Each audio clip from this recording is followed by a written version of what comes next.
लँडस्लाइडवर आधारित या मॉड्यूलमध्ये आपले स्वागत आहे. या मॉड्यूलमध्ये आपण काय शिकणार आहोत ते पाहूया. आपण लँडस्लाइडची ओळख आणि प्रकार, लँडस्लाइडची कारणे, परिणाम आणि नुकसानीबाबत माहिती घेऊ. त्याचबरोबर लँडस्लाइड म्हणजेच भूस्खलनासाठी प्रतिबंधात्मक उपाययोजना आणि सुरक्षितता उपाय देखील शिकू. या मॉड्यूलमध्ये आपण खालील गोष्टी शिकण्यास सक्षम व्हाल.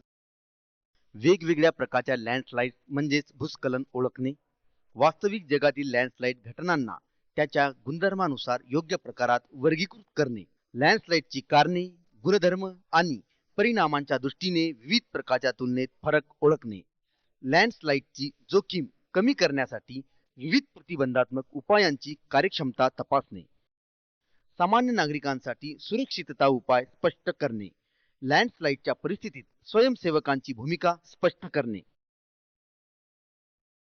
आता लँडस्लाइड विषयी जाणून घेऊया.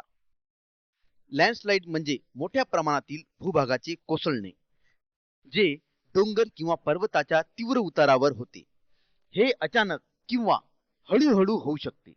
लँडस्लाइड्स म्हणजे माती, खडक किंवा वनस्पतींची गुरुत्वाकर्षणामुळे खाली किंवा बाहेर जाणारी हालचाल होय. लँडस्लाइडला लँडस्लेट असेही म्हणतात. लँडस्लाइड्स मानव वस्ती, पर्यावरण आणि पायाभूत सुविधांसाठी मोठा धोका आहे. ह्या प्रामुख्याने डोंगराळ भागात होणाऱ्या घटना आहेत आणि माती व खडकांच्या हालचालींसह विविध भूभाग यामुळे व्यापल्या जातात. आता लँडस्लाइडचे सामान्य प्रकार शिकूया. लँडस्लाइडचे 6 सामान्य प्रकार आहेत. ते आहेत rotational slide, translation slide, rock fall, rock toppling, lateral spreading आणि मलबा स्लाइड. प्रत्येक प्रकारच्या लँडस्लाइड बद्दल अधिक जाणून घेण्यासाठी क्लिक करा. रोटेशनल स्लाइड म्हणजे अशी स्लाइड ज्यामध्ये तुटलेले पृष्ठ वक्राकार म्हणजे कॉन्केव्ह असते आणि स्लाइड हालचाल जमिनीच्या पृष्ठाशी समांतर अक्षाभोवती साधारणपणे फिरणारी असते. वरच्या बाजूला वक्राकार पृष्ठावर वस्तुमानाच्या हालचालीकडे लक्ष द्या. ट्रान्सलेशन स्लाइड तेव्हा होते जेव्हा तुटलेल्या पृष्ठाचे स्वरूप सपाट किंवा किंचित असमान असते. यामध्ये भूभागाचा एक भाग खाली आणि बाहेरच्या बाजूला एका उतरणाऱ्या पृष्ठावर सरकतो. सपाट पृष्ठावर वस्तुमानाच्या हालचालीकडे लक्ष द्या.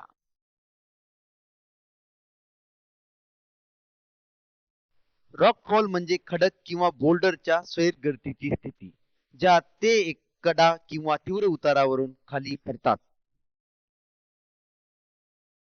रॉक टॅपलिंग तेव्हा होते जेव्हा एक किंवा अधिक खडक एकाच वेळी त्यांच्या पायावर फिरतात आणि कोसळतात. लॅटरल स्प्रेडिंग म्हणजे मातीचे वस्तुमान बाजूला पसरते, ज्यामुळे त्यामध्ये ताणाचे तडे पडतात. हे सौम्य उतार किंवा नदीच्या कालव्यामध्ये घडते.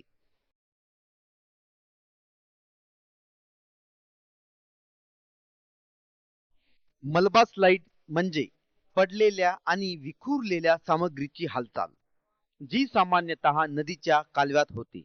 हे वेगाने हलणारे लँडस्लाइड असतात, जे जीवन आणि मालमत्तेसाठी धोकादायक असतात, कारण ते वेगाने सरकतात आणि त्यांच्या मार्गातील वस्तू नष्ट करतात.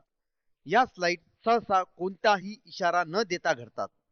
2021 मध्ये हिमाचल प्रदेशातील सिरार जिल्ह्यात झालेला लँडस्लाइड याचे एक उदाहरण आहे. आता लँडस्लाइडची कारणे जाणून घेऊया. सामान्यतः लँडस्लाइड नैसर्गिक घटनांमुळे होतात, परंतु अनेक मानवी क्रियाकलाप देखील लँडस्लाइड्स होण्यास कारणीभूत ठरतात. लँडस्लाइडच्या नैसर्गिक कारणांमध्ये जास्त प्रमाणात दीर्घकाळ पडणारा पाऊस, भूकंप, हवामान बदल, क्षरण, ज्वालामुखी आणि गुरुत्वाकर्षण यांचा समावेश होतो. मानवी क्रियाकलापांमध्ये वनीकरणाचा नाश, खाणकाम, चुकीच्या शेती पद्धती जसे की स्लॅश आणि बर्न शेती यांचा समावेश होतो. प्रत्येक कारणावर क्लिक करा आणि अधिक जाणून घ्या. उंच उतार किंवा डोंगराळ भागात जमिनीची घनता प्रभावित होते. पावसाचे पाणी जमिनीत मुरते, माती पाणी शोषते आणि पाण्याने संपृक्त माती जड व सैल होते. गुरुत्वाकर्षणामुळे ही सैल माती घसरायला लागते, ज्यामुळे भूस्खलन होते.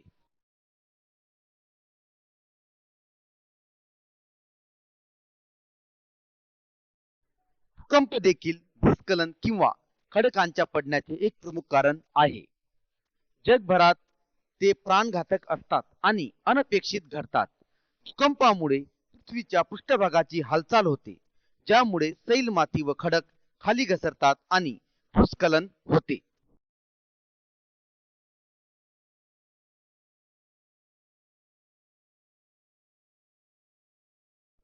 मानवनिर्मित कारणांमध्ये वनोत्पादनाचा नाश, खाणकाम आणि चुकीच्या कृषी पद्धतींचा समावेश आहे. वनोत्पादनाचा नाश म्हणजे झाडे आणि इतर वनस्पतींची कत्तल करणे. झाडांची मुळे मातीला धरून ठेवण्यास मदत करतात, अगदी मातीने पाणी शोषल्यावरही. त्यामुळे मातीवर गुरुत्वाकर्षणाचा परिणाम कमी होतो.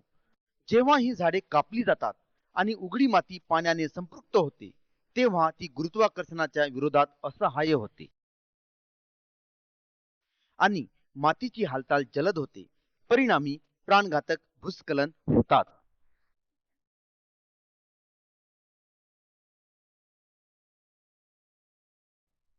खाणकाम म्हणजे खडक व खनिजे काढण्यासाठी डोंगराळ भागातील उताराची खोदकाम करणे. यामुळे झाडे आणि वनस्पती नष्ट होतात आणि झाडांशिवाय मातीची हालचाल सोपी आणि जलद होते. कधी कधी खाणकाम प्रक्रियेमध्ये खडकांचे स्फोट, ज्यामुळे माती आणि खडक ढिले होतात, स्फोट करणे समाविष्ट असते. चुकीच्या शेती पद्धती जसे की स्लॅश आणि बर्न शेती यांचा समावेश होतो.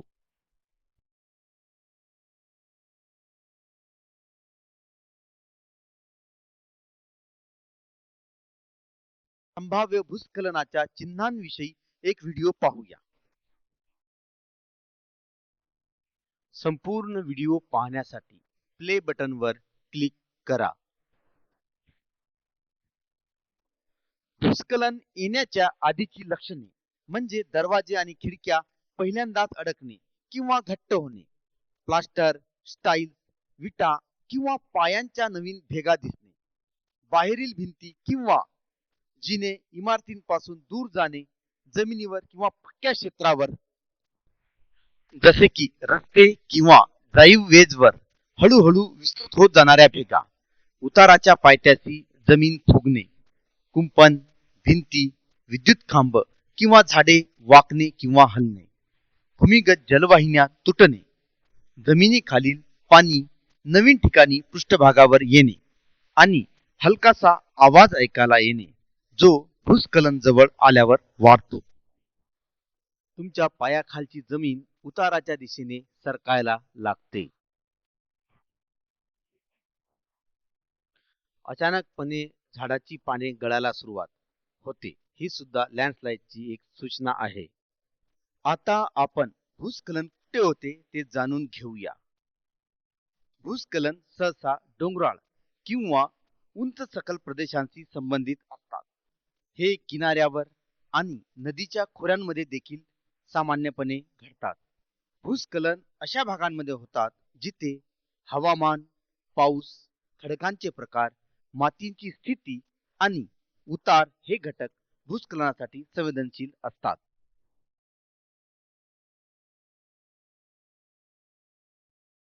आता आपण भूस्खलनाचे परिणाम आणि नुकसान समजून घेऊया. भूस्खलनामुळे आपल्या जीवनावर परिणाम होतात, तसेच पायाभूत सुविधांवर आणि अर्थव्यवस्थेवर थेट आणि अप्रत्यक्ष परिणाम करते. अधिक जाणून घेण्यासाठी प्रत्येक प्रतिमेवर क्लिक करा. भूस्खलन होणे हे थेट आपल्या जीवनावर परिणाम करते, ज्यामुळे लोक आणि प्राण्यांना शारीरिक नुकसान, मृत्यू आणि जखमा होतात. ढिगाऱ्यांमुळे रस्ते, पुरवठा मार्ग आणि जलमार्ग बंद होऊ शकतात.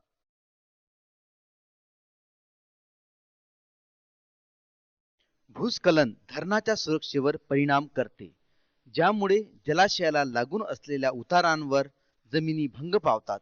परिणामी पूर येतो आणि खोऱ्यांमध्ये व जलवाहिन्यांमध्ये अडथळा निर्माण होतो, ज्यामुळे मोठ्या प्रमाणात पाणी साचते आणि अचानक पूर येतात. कृषी किंवा वन क्षेत्राच्या उत्पादन क्षमतेमध्ये घट, मालमत्तेच्या किमती कमी होणे, उत्पन्नात घट, खर्चात वाढ, जल गुणवत्तेवर प्रतिकूल परिणाम आणि मानवी उत्पादकतेमध्ये घट होणे हे याचे परिणाम आहेत. भूस्खलनाच्या वेळी वापरल्या जाणाऱ्या विविध उपाययोजना पुढील प्रमाणे आहेत. संकट नकाशीकरण, भूवापर नियोजन, टिकाऊ भिंती बांधणे, पृष्ठभाग निचरा नियंत्रण कामे, अभियांत्रिकी संरचना, वनस्पतीच्या आवरणात वाढ करणे आणि विमा संरक्षण. अधिक जाणून घेण्यासाठी प्रत्येक चिन्हावर क्लिक करा. जमिनीचा वापर कसा करावा यासाठी प्लॅन बनवताना त्यामध्ये संभाव्य धोके व त्यापासून सुरक्षेचाही अंतर्भाव असावा. भूपृष्ठावरून वाहत्या पाण्याचे योग्य नियोजन करावे. यामुळे अतिपावसामुळे किंवा पाण्याच्या पावसाळी प्रवाहांमुळे होणारे भूस्खलनावर नियंत्रण मिळवता येऊ शकते. जंगलाचे आवरण वाढविल्यास भूस्खलनाची संभावना कमी करता येते. धोक्यांच्या जागांची माहिती आधीच संकलित केल्यास लँडस्लाइड प्रोन ठिकाणांची लवकर ओळख होण्यास मदत होईल. भूस्खलन प्रोन ठिकाणी सुरक्षा भिंत बांधल्यास जमिनीची धूप होणे थांबून भूस्खलन टाळता येते.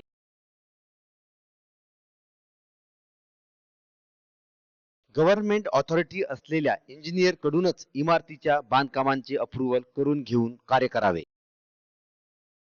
लँडस्लाइड होणाऱ्या संभावित धोक्यांपासून व धोक्यांच्या नुकसानीपासून बचावासाठी स्थानिक जनतेने इन्शुरन्स सुविधेचा लाभ घ्यावा. तुम्ही ज्या ठिकाणी नेमणूक झालात त्या भागातील स्थानिक लोकांना भेटायला जात आहात तर त्यांना भूस्खलनापासून सुरक्षित राहण्यासाठी काय काळजी घ्यावी याबद्दल कसे समजावणार? तुम्हाला त्यांना संपूर्ण मार्गदर्शन द्यावे लागेल. यामध्ये भूस्खलन होण्यापूर्वी, भूस्खलनादरम्यान आणि भूस्खलनानंतर काय करायचे याची माहिती समाविष्ट असेल.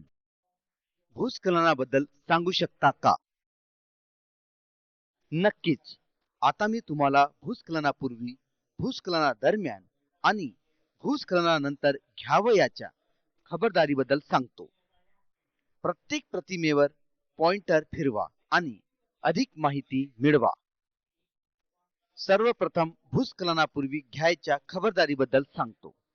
जर ते उच्च प्रदेशात राहत असतील तर एक आपत्कालीन योजना तयार करावी. त्यांच्या मालमत्तेसाठी मातीचे मूल्यांकन करावे, ज्यामुळे ते मातीची रचना आणि भूस्खलनाच्या शक्यतेचे अंदाज लावू शकतील. ते ज्या भागात राहतात ते भूस्खलनास प्रवण आहे का ते शोधा. मालमत्तेच्या उतारांवरील माती स्थिर ठेवण्यासाठी झाडे आणि इतर प्रकारच्या वनस्पती लावण्यास सांगावे. त्यांच्या आजूबाजूच्या बदलांकडे लक्ष ठेवावे, जसे की कललेले कुंपण किंवा भिंती किंवा घराच्या भिंतीमध्ये किंवा मजल्यांमध्ये तडे पडणे, जे भूस्खलनाची शक्यता सूचित करू शकतात. उंच प्रदेशात असलेल्या मार्गावर गाडी चालवताना त्यांच्या गाडीची खिडकी खाली ठेवावी आणि संगीत वाजवू नये, जेणेकरून ते कोणत्याही असामान्य आवाजासारखे दगडांचा गडगडाट किंवा झाडांचे तुटणे ऐकू शकतील. हे भूस्खलनाच्या चेतावणीच्या चिन्हापैकी एक आहे. तसेच जर मोठ्या प्रमाणात झाडांची पाने गळत असतील तर भूस्खलनाची शक्यता असू शकते.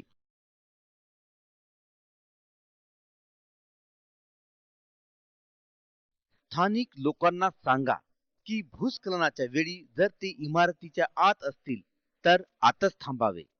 त्यांना सांगावे की घरातून बाहेर पडू नका जोपर्यंत सुरक्षित जागा मिळत नाही. जर त्यांचे घर पक्के असेल तर घरात सुरक्षित जागी आश्रय घ्यावा. घर पक्के असेल तर त्यात सुरक्षित ठिकाणी थांबावे.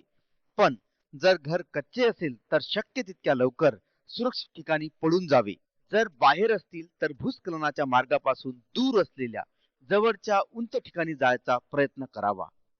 नदी जवळ असतील तर वरच्या बाजूला भूस्खलन झाल्याची चिन्हे दिसल्यास तत्काळ तेथून निघून जाण्यास तयार राहावे, कारण भूस्खलनामुळे अचानक पूर येऊ शकतो. लोकांना सांगावे की आपल्या वस्तू घेण्याचा प्रयत्न करू नये, फक्त लवकरात लवकर तेथून बाहेर पडावे. जर कोणी गाडी चालवत असेल तर सतर्क राहून रस्ता तुटलेला आहे का, चिखल किंवा दगड पडले आहेत का हे पाहून गाडी चालवावी.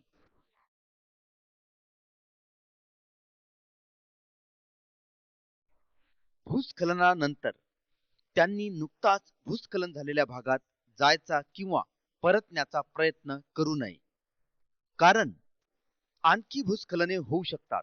फक्त ते सुरक्षित असेल तरच परत जावे. जर ढिगारा तलावात किंवा प्रवाहात पडला तर पूर येण्याची शक्यता असते. लोकांना शेजारी लहान मुले आणि वृद्धांना मदत करण्यास सांगावे. त्यांनी त्यांच्या मालमत्तेची संरचनात्मक हानी तपासावी. कोणतीही नुकसान झालेली युटिलिटी लाईन्स किंवा पाण्याच्या मुख्य वाहिन्यांचा तपशील द्यावे आणि नुकसान झालेल्या संबंधित यंत्रणेला कळवावे. त्यांना क्षेत्र ताबडतोब पुनर्वसन करण्याचा सल्ला द्यावा, कारण जमिनीची धूप झाल्यामुळे मातीची आणखी धूप होऊ शकते. गॅस पाईपलाईन तुटल्यास यंत्रणा बंद करावी. उघड्या ज्वाला किंवा वाहन इंजिनासारख्या इंधन स्रोतापासून दूर राहावे आणि विद्युत स्विच चालवू नये. गॅस पाईपलाईन प्लास्टिकची असेल तर पाईपला स्पर्श केल्याने स्थिर विद्युत उत्सर्जन होऊन गॅसला आग लागू शकते. ताबडतोब सर्व व्यक्तींना धोकादायक भागातून बाहेर काढावे आणि वाहन किंवा लोकांना त्या भागात जाण्यापासून रोखावे. ताबडतोब अपघात यंत्रणेच्या देखभालीच्या यंत्रणेला कळवावे आणि स्वतः दुरुस्ती करण्याचा प्रयत्न करू नये. ब्रीफिंग बद्दल धन्यवाद. आता मी स्थानिक लोकांशी बोलून त्यांना योग्य माहिती देऊ शकेन. आपत्कालीन परिस्थितीत किंवा कोणत्याही आपत्तीच्या वेळी शासकीय मदत येण्यापूर्वी स्थानिक समुदाय त्वरित प्रतिसाद देतात. डिझास्टर आल्यावर व्हॉलंटियर्स प्रथम रिस्पॉन्डर ठरू शकतात. चला आपण स्वयंसेवकाची भूमिका समजावून घेऊया. स्वयंसेवक विविध मार्गांनी मदत करू शकतात. स्वयंसेवक समुदायासाठी कोणत्याही संस्थेचा केंद्रबिंदू असू शकतात. स्वयंसेवक सरकारच्या सल्लागारांचे संदेशवाहक म्हणून कार्य करू शकतात आणि इशारे प्रसारित करू शकतात. स्वयंसेवक प्रभावित क्षेत्रातून लोकांच्या स्थलांतरात मदत करू शकतात. स्वयंसेवक विविध सेवांसाठी मदतीच्या शिबिरांमध्ये सेवा देऊ शकतात. स्वयंसेवक सरकारी संस्थांना युटिलिटी पुनर्स्थापनेमध्ये मदत करू शकतात. स्वयंसेवक राज्याद्वारे सर्व प्रकारच्या सामान्य सेवांमध्ये वापरले जाऊ शकतात. स्वयंसेवक नेहमी मदतीसाठी तयार असतात, तरीही यांत्रिक कार्यवाही दरम्यान त्यांची सुरक्षितता सुनिश्चित करणे महत्त्वाचे आहे. त्यामुळे आपत्कालीन प्रतिसाद किट बाळगण्याचा सल्ला दिला जातो. आता आपण आपत्कालीन प्रतिसाद किट मध्ये काय असते ते पाहूया. आपत्कालीन प्रतिसाद किट मध्ये वैयक्तिक जलद्रव्यमान साधन लाईफ जॅकेट असतो, जो पॉलियुरेथेन फोमने बनवला जातो. सौर समर्थित टॉर्च किंवा आपत्कालीन प्रकाश कॅनव्हास किंवा चामड्याच्या सुरक्षात्मक हातमोजांची एक जोडी, एक पॅकेट चाकू, प्राथमिक उपचार किट, गॅस लायटर, शिट्टी, पाण्याची बाटली, प्रथम स्वयंसेवकांचे बॅज, सॉक्स, मच्छर जाळी, जलरोधक कपडे किंवा रेनकोट, गमबूट, पाण्यात फिरण्यासाठी सुरक्षा चष्मा आणि हेल्मेट यांचा समावेश असतो. या संदर्भात आपण या मॉड्यूलच्या शेवटी आलो आहोत. आपण चर्चा केलेल्या मुद्द्यांचे जलद अवलोकन करूया. भूस्खलनाचे 6 सामान्य प्रकार आहेत: rotational slide, translational side, rock fall, rock toppling, lateral spreading आणि डेब्री स्लाइड. सामान्यतः भूस्खलन नैसर्गिक घटनेमुळे होते, पण अनेक मानवी क्रिया देखील भूस्खलनाच्या घटनांमध्ये योगदान देतात. लँडस्लाइड होण्यास जबाबदार मानवी ऍक्टिव्हिटी समजून घेऊया. त्यासाठी स्लॅश आणि बर्न ऍग्रिकल्चर करणे हे सुद्धा एक कारण आहे. भूस्खलनामुळे जीवन, पायाभूत सुविधा आणि अर्थव्यवस्थेवर थेट आणि प्रत्यक्ष परिणाम होतो. भूस्खलनाच्या बाबतीत अनुसरण करण्यासाठी विविध प्रतिबंधात्मक धोरणे आहेत. धोक्यासाठी सूचना देणारा नकाशा तयार करणे, जमिनीचा उपयोग नियोजन, भिंतींचे बळकटीकरण, पृष्ठभाग जलद ड्रेनेज नियंत्रण कार्य, यांत्रिक रचना, वनस्पतींचा कव्हर वाढवणे आणि विमा. आपल्याला घरात आवश्यक वस्तूंसह एक आपत्कालीन किट तयार ठेवणे आवश्यक आहे, जसे की बॅटरी चलित टॉर्च, अतिरिक्त बॅटरी, बॅटरी चलित रेडिओ, प्राथमिक उपचार किट आणि हाताने तयार केलेले आपत्कालीन अन्न, ज्यामध्ये कोरडे पदार्थ किंवा कोरडे स्नॅक्स आणि पाणी समाविष्ट आहे आणि सील केलेल्या मेणबत्त्या आणि मॅचेस जलरोधक कंटेनरमध्ये चाकू क्लोरीनच्या गोळ्या किंवा पाण्याचे शुद्धीकरण करणारे पावडर आवश्यक औषधे रोख रक्कम आधार कार्ड जाड दोरी आणि मजबूत बूट यांचा समावेश आहे. आपण भूस्खलनावरच्या मॉड्यूलचे यशस्वीरित्या पूर्ण अध्ययन केले आहे. आपण परत जाऊन काहीतरी खात्री नसल्यास तपासू शकता. भूस्खलनाच्या मॉड्यूलवर प्रमाणपत्र मिळवण्यासाठी आपण अंतिम मूल्यमापन चाचणी उत्तीर्ण करणे आवश्यक आहे. विंडो बंद करून पुन्हा परत जा.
मी माझ्या जबाबदारीच्या क्षेत्रातील स्थानिक लोकांशी भेटायला जात आहे. त्यांना भूस्खलनापासून सुरक्षित राहण्यासाठी कोणती काळजी घेणे आवश्यक आहे हे कसे सांगू? आपण त्यांना संपूर्ण माहिती द्याऊ. यामध्ये भूस्खलनापूर्वी, भूस्खलनाच्या वेळी आणि भूस्खलनानंतर काय करावे हे समाविष्ट आहे. मला याबद्दल सांगू शकाल का? होय, मी आता तुम्हाला भूस्खलनापूर्वी, भूस्खलनाच्या वेळी आणि भूस्खलनानंतर घेतल्या जाणाऱ्या काळजीबद्दल सांगतो. प्रत्येक प्रतिमेवर माउस पॉइंटर ओढा आणि अधिक माहिती जाणून घ्या. भूस्खलनापूर्वी घेतल्या जाणाऱ्या काळजीबद्दल मला आधी सांगू द्या. जर ते उच्च धोक्याच्या क्षेत्रात राहत असतील तर इव्हॅक्युएशन प्लान तयार ठेवा. त्यांना त्यांच्या मालमत्तेसाठी मातीच्या परीक्षणाचे आयोजन करण्यास सांगा, जेणेकरून त्यांना मातीच्या रचनेचा आणि ती किती प्रमाणात भूपृष्ठ हालचालींना संवेदनशील आहे हे निश्चित करता येईल. आणि भूस्खलनाची शक्यता आहे का ते शोधा. तुम्हाला हे देखील विचारावे लागेल की ते ज्या राज्यात राहतात ते भूस्खलनासाठी प्रवण आहे का.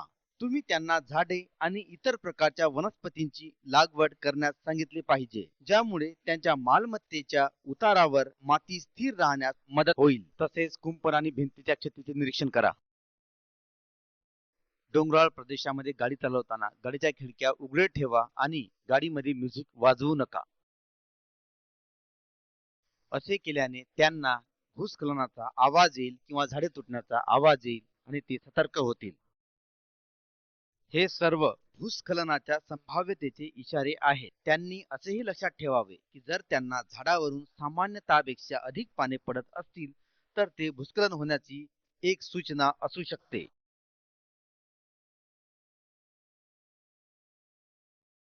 स्थानिक लोकांना सांगा की भूस्खलनाच्या वेळी जर ते इमारतीत असतील तर त्यांना आतच राहावे लागेल. त्यांना त्यांच्या घरी निघू नये जोपर्यंत ते सुरक्षित असलेले असेल.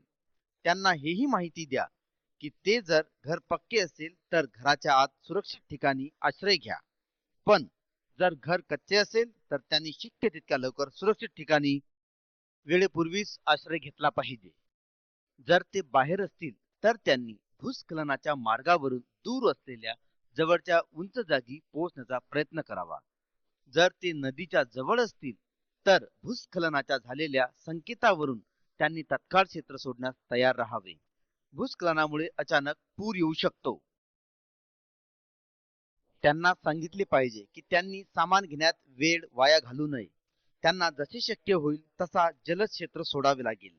जर कोणीतरी गाडी चालवत असेल तर त्यांनी सतर्क राहावे आणि तुटलेले रस्ते, माती आणि पडलेले खडक व चिखल याकडे लक्ष द्यावे. भूस्खलनानंतर त्यांना मागे फिरणे किंवा भूस्खलन झालेल्या ठिकाणी परत जाऊ नये, कारण तिथे पुन्हा भूस्खलन होऊ शकते. ती जागा पुन्हा सुरक्षित झाल्यावरच तेथे परत जावे. भूस्खलनानंतर जर भूस्खलनाचा मलबा जलाशयांमध्ये किंवा नद्या किंवा तलावांमध्ये मोठ्या प्रमाणात पाण्यात पडला तर तेथे पूर येऊ शकतात. आपले शेजारी, वयोवृद्ध व्यक्ती आणि स्त्रिया आणि लहान मुलं यांना आपण मदत केली पाहिजे. त्यांनी त्यांच्या मालमत्तेची कोणतीही संरचनात्मक हानी आहे का ते तपासावे. त्यांना बिघडलेल्या युटिलिटी लाईन्स किंवा फुटलेल्या पाण्याच्या मुखांचा तपास करावा लागेल आणि संबंधित एजन्सीला झालेल्या हानीबाबत माहिती द्यावी लागेल. त्यांना त्वरित त्या क्षेत्राची पुनर्लागवड करण्याची शिफारस करा, कारण त्यामुळे मातीची धूप थांबवता येईल. गॅस पाईपलाईन फुटल्यास सर्व यंत्रणा बंद करा. उत्सर्ग स्रोत जसे की उघड्या आगी किंवा वाहनांच्या इंजिन्स आणि इलेक्ट्रिकल स्विचेस चालवू नका. जर गॅस लाईन प्लास्टिकची असेल तर पाईपला स्पर्श करणे किंवा त्याच्या जवळ जाणे स्टॅटिक डिस्चार्ज निर्माण करू शकते, ज्यामुळे गळती होणाऱ्या गॅसला त्वरित आग लागू शकते. सर्व कर्मचाऱ्यांना धोक्यात असलेल्या क्षेत्रातून बाहेर काढा आणि वाहने व तिसऱ्या व्यक्तींना त्या क्षेत्रात प्रवेश करण्यापासून रोखा. अपघाताची तत्काळ माहिती युटिलिटी देखभाल विभागाला द्या. दुरुस्तीचा प्रयत्न स्वतः करू नका. आपल्या माहिती सत्राबद्दल धन्यवाद. आता मी स्थानिक लोकांशी बोलू शकतो. कुठल्याही आपत्ती किंवा आपत्कालीन परिस्थितीत सरकारची मदत पोहोचण्याच्या किंवा बाहेरच्या मदतीला पुढे येण्याच्या आधी समुदायाने तत्काळ प्रतिसाद द्यावा लागतो. आपत्ती आल्यावर प्रभावित समुदायातील स्वयंसेवक सहसा पहिल्यांदा प्रतिसाद देतात. आता आपण स्वयंसेवकांची भूमिका जाणून घेऊया. स्वयंसेवक अनेक मार्गांनी मदत करू शकतात. स्वयंसेवक कोणत्याही एजन्सीसाठी समुदायाच्या मुख्य केंद्रबिंदू असू शकतात. स्वयंसेवक सरकारच्या सल्लागारांचे दूत म्हणून काम करू शकतात आणि इशारे पसरवू शकतात. स्वयंसेवक प्रभावित क्षेत्रातून लोकांना बाहेर काढण्यास मदत करू शकतात. स्वयंसेवक विविध सेवांसाठी मदतीच्या शिबिरात काम करू शकतात. स्वयंसेवक युटिलिटीजच्या पुनर्स्थापनेमध्ये सरकारी एजन्सीजना मदत करू शकतात. स्वयंसेवक सर्व प्रकारच्या सामान्य सेवांसाठी राज्यांकडून वापरले जाऊ शकतात. स्वयंसेवक नेहमी मदतीसाठी तयार असतात, परंतु हे सुनिश्चित करणे महत्त्वाचे आहे की बचाव कार्यामध्ये त्यांचे स्वतःचे सुरक्षितता सुनिश्चित केली आहे की नाही. त्यामुळे तत्काळ एक आपत्कालीन प्रतिसाद किट त्यांच्या जवळ ठेवण्याचा त्यांना सल्ला दिला जातो. आपत्कालीन किट बद्दल माहिती घेऊया. या किटमध्ये काय आहे ते पाहूया. आपत्कालीन प्रतिसाद किटमध्ये वैयक्तिक फ्लोटेशन डिव्हाइस असते, जे पॉलियुरेथेन फोम पासून बनवलेले जीवन जॅकेट आहे. सौर ऊर्जेवर चालणारे टॉर्च किंवा आपत्कालीन लाईट, कॅनव्हास किंवा लेदरच्या सुरक्षा gloves, pocket knife, first aid kit, gas lighter, whistle आणि पाण्याची बाटली. प्रथम स्वयंसेवकांचे बॅच, रुसॅक आणि मच्छर जाळी, पाण्याच्या प्रतिरोधक कपडे किंवा रेनकोट, गमबूट, सुरक्षा चष्मा, पाण्यात राफ्टिंगसाठी सुरक्षा हेल्मेट यांचा समावेश असतो. आता आम्ही या मॉड्यूलचा समारोप केला आहे. आता चर्चा केलेले महत्त्वाचे मुद्दे लवकरात लवकर लक्षात घेऊया. भूस्खलनाचे सामान्यतः 6 प्रकार आहेत. ते आहेत rotational slide, translational slide, rock fall, rock toppling, lateral spreading आणि डेब्रिस फ्लाइट. सामान्यतः भूस्खलने नैसर्गिक घटनांमुळे होतात, परंतु अनेक मानवी क्रियाकलापही भूस्खलनाच्या घटनेत योगदान देतात. भूस्खलन घडविणाऱ्या मानवी क्रियाकलापांमध्ये वनीकरण, खाणकाम, छाप कृषी पद्धती जसे की स्लॅश आणि बर्न कृषी इत्यादींचा समावेश आहे. भूस्खलनाची घटना आमच्या जीवनावर, पायाभूत सुविधांवर आणि अर्थव्यवस्थेवर थेट आणि अप्रत्यक्षपणे परिणाम करते. भूस्खलनाच्या बाबतीत जी हानी कमी करण्याच्या धोरणांची अंमलबजावणी केली जाऊ शकते ती खालील प्रमाणे आहे. धोक्याचे नकाशे तयार करणे, जमीन वापर योजना, रिटेनिंग वॉल्स, पृष्ठभाग जल नियंत्रण कार्य, अभियांत्रिकी संरचना, वनस्पतीचे आवरण वाढवणे आणि विमा. आपण घरात एक आपत्कालीन किट तयार ठेवणे आवश्यक आहे, ज्यामध्ये आवश्यक गोष्टी असाव्यात जसे की बॅटरी चलित टॉर्च, अतिरिक्त बॅटऱ्या, बॅटरी चलित रेडिओ, फर्स्ट एड किट आणि मॅन्युअल आपत्कालीन अन्न ज्यामध्ये कोरडे आणि टिकाऊ पदार्थ किंवा कोरडे स्नॅक्स आणि पाणी असावे आणि जलरोधक कंटेनर मध्ये सील केलेली मेणबत्ती आणि माचीस असावी. तसेच चाकू, क्लोरीन टॅबलेट किंवा पाण्याचे शुद्धीकरण करणारे पावडर, आवश्यक औषधे, रोख पैसे, आधार कार्ड, जाड दोर आणि रस्ते, मजबूत बूट असावे. आपण यशस्वीरित्या भूस्खलनावर आधारित मॉड्यूल पूर्ण केले आहे. आपण आपल्या शंकांचे समाधान करण्यासाठी परत जाऊ शकता. भूस्खलन मॉड्यूल प्रमाणित करण्यासाठी आपण अंतिम मूल्यांकन चाचणी पार करणे आवश्यक आहे. LMS वर परत जाण्यासाठी खिडकी बंद करा.